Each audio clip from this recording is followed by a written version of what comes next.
Hello सांग माने मु राजश्री आपण मानक स्वागत करूची मोर आज वीडियो को पणस तरकारी मोर बहुत फेवरेट। आज आलू पणस टेस्टी तरकारी को मु करिछि जोटार रेसिपी आपण मानक सहित शेयर करबी। केमती कोन कली चलतो देखिबा।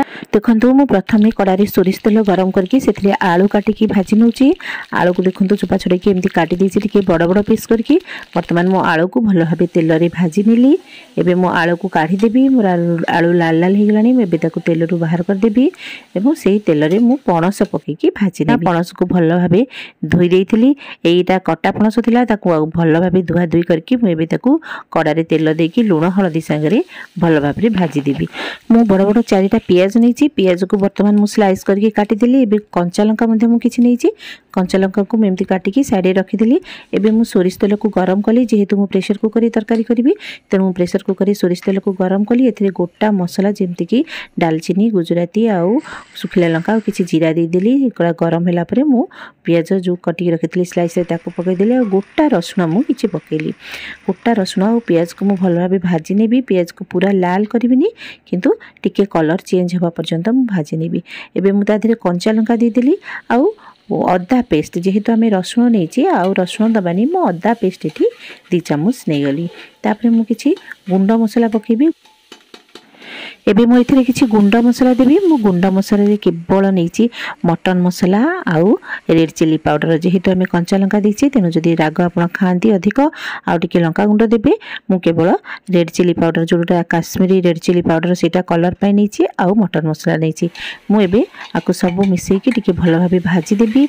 जदि आपण टमाटो देबा को चाहिबे देबे। मु टिके टमाटो केचप देली कारण खट्टाली अंश टिके पणस रे आसीले तार टेस्टटा टिके अलगा हो जाय। तेनु मेथरे अल्प टिके टमाटो केचप खाली देइछि। तापरे मु भलो भाबे आकु गोळे की मसला को भलो भाबे भाजी नेबी। एबे मोर मसला भाजी गलानी। एबे मु तादरे पानी दे देबी। पानी मु 2 कप आधरे देकी मु कोन करबी ना भलो भाबे ताकू गोळे नेबी। वर्तमान देखंतु मु पानी देकी मसला रे भलो भाबे गोळे नेछि। एबे मु ए मसला को 2टा व्हिसल देबी प्रेशर कुकर रे। 2टा व्हिसल परे आमे मसला को चेक करबा। मीडियम आंच रे मु 2टा व्हिसल देली। एबे मु कोन करबी ना देखिबी प्रेशर कुकर चेक करके हां मोर मसला पूरा बॉयल हो जाईची। वर्तमान ए स्टेजटा बहुत इंपोर्टेंट। एठी हमें कोन करबा ना ए जो मसला को हमें भलो भाबे ढंकरी गोळाई की ताको प्रेस करि नबा। ए जो पियाज आ सब मसला भलो भाबे मिक्स करिया पे हमें प्रेस करि नबा। देखंतु एमती चापी चापी की हमें कोन करबा ना भलो भाबे मसला को गोळाई देबा।